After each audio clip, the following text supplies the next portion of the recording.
Hello, this is Diego Mangabeira and welcome to BoringSales. Today we're going to talk about a breaking up email.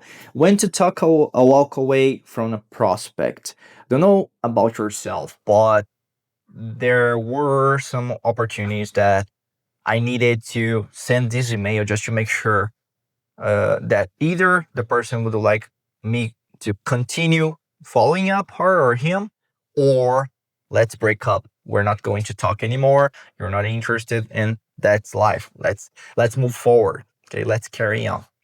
So today we're going to talk about this breaking up, not with your partner, with your prospects.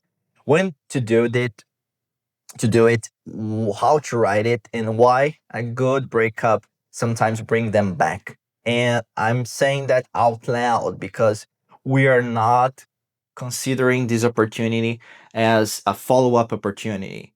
Sometimes we do not want to touch it because we do not want to hear what that could bring in terms of response. Most of the time we are afraid, we are frightened how the lead would face that email. Maybe that doesn't sound good, not polite. You're going to start your psychology crisis in either case.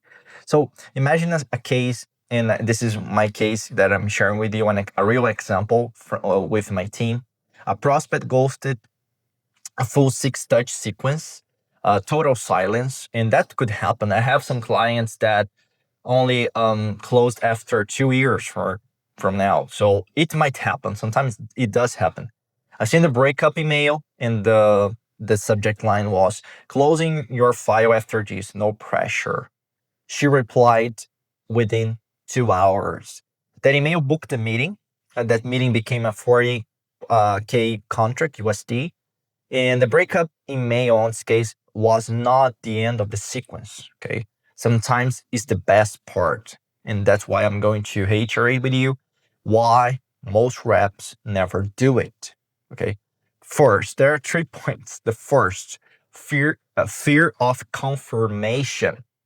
They want just to boost their pipeline, so to increase or on this case, imagine to make those numbers a real life for their managers, or even you'd like to um, emboss your DTM strategy to say out loud to the whole company that you have a lot of opportunities on your pipeline. So we're going to close a lot of deals, but that is just a BS, and you know that you are just trying to make up at those numbers. That's not the real story. So this fear of confirmation, if you don't send this breakup email, you can pretend they're still interested. But as we always know, that's not true. Okay. The second point is false hope is comfortable for everything, not just for sales or for a GTM strategy, for AI, for tech, anyways, for any type of industry. Even ourselves, when we expect to be with somebody in a relationship, false hope is comfortable. I don't need to do anything. I'll wait and see. But that's not true as well.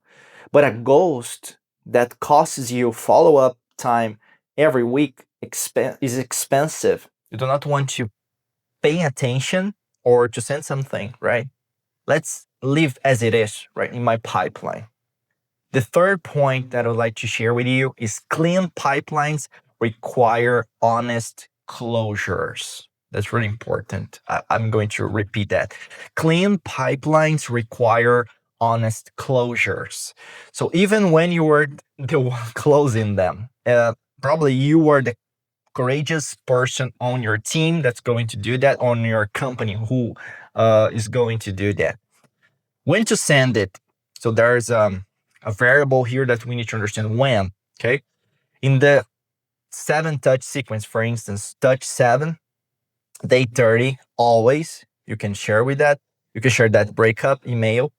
Outside the sequence, you can also do 2 triggers.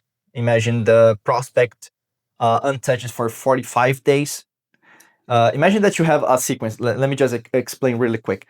You have a 7 touch sequence that lasts 30 days. So in the last emails, 7th touch you can send that breakup email. After 45 days, you can also use that breakup email. It's not a problem.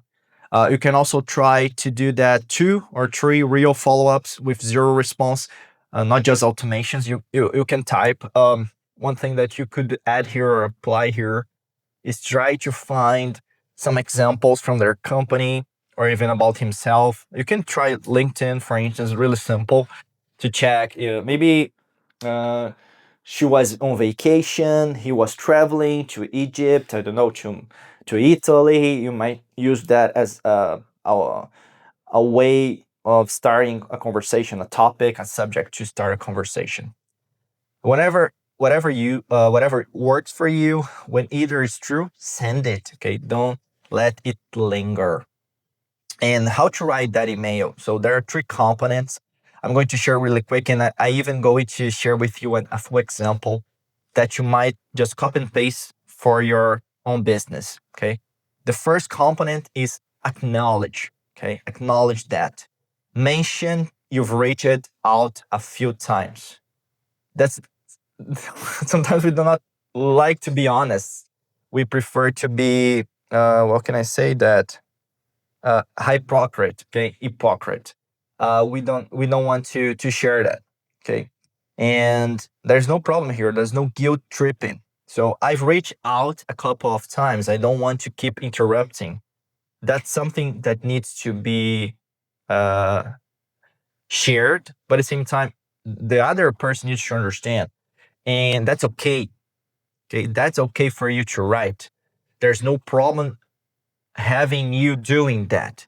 You need to understand, you need to acknowledge that. And you are acknowledging the other person that I tried. Okay. And I don't want to interrupt. On this case, it's important to say I already shared that in other podcasts.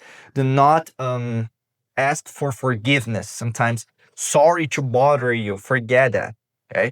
You just need to say, I don't want to keep interrupting you. Okay. That sounds more professional. The second component is close. Declare you're stopping. And how you can do that. There's a line here that I'm going to share with you that could be useful. I'll close your file after this and won't reach you again. Okay. Or I'll close your file after this and won't reach out again. Okay. This removes the pressure. True story. Okay. No more unanswered emails hang over them. Okay. You're saying that out loud. The person can understand. Oh, blessed. I'm blessed because that person will not annoy me anymore. And that's it, right? Sometimes it works, sometimes it doesn't. But sometimes the person will answer you. Also, sorry, I didn't have a chance to return email, but thanks so much for following me up. There's a lot of cases that I received some emails like that. And that what really occurs. The person comes back to me because of that email that I sent without any hopes, but it worked. The third component is leave the door open. And how you can do that? One clear path back. If timing ever changes, I'm at, and then you can share your email. That's it. Okay. If you work, for instance, in a niche or industry that it's easier for the person to reach via phone number, okay, or via call, I mean, smartphone, iPhone, anyways, you can put your number there. You can insert your number there. That's it, okay? And then the person can send you a SMS or a text message or anyways, a voicemail and so on, okay? There's a full example that I'm going to share. You can replicate your end. Sometimes it doesn't make any sense, but I'd like to share with you anyway. The example is like this. Hi, first name most of the time. I've reached it out a few times and haven't heard you back. So I'm going to close your file. I won't bother you again. If problem, the person's problem, ever becomes a priority, I'm at email or phone number, rooting for you either way. Okay. And on this case, we used rooting for you. Say it only if you meant it. Okay. Do not use my words. Use your own words. I'm just sending you this example as a reference, and then you can personalize the way you want. Okay. And why this breakup email works? Every unanswered sales email is a micro guilty in their inbox. So it's like a guilt. Okay. The person will understand, oh, I didn't reply. I know that person exists, but because of my lack of time or lack of priority, most of the time it's priority. The person didn't reply to you, and that's okay. It doesn't mean that you're not important for that person, or the person doesn't have any type of problems. He or she does have. Okay. The breakup email says you're off the hook. I'm not coming back. That's really important. People respond to emotional triggers, not with reason. You need to understand that. For some people, that freedom is exactly what allows them to say yes, because they feel like, oh, I'm now the master of the conversation. I'm now the owner of the place, of the room. So let me give him or her the rules. Okay, that's what happens subconsciously. It's not reverse psychology per se, but it sounds like that. It's just respect, and respect is rare in outbound. So write one breakup email today, this week, for instance, and try three ghost prospects. So you can get back to us via email or comment in our podcast or video or newsletter. And try that for 5 minutes. Sometimes it books meetings or not. It depends. But I always say try it. You won't lose anything. Okay. Always it cleans your pipeline. Okay. If I were you, I would test it today. I wish a great day. I wish all the best for you and the team, and for your company. Keep it boring, and we'll see each other in another podcast. Bye. Take care.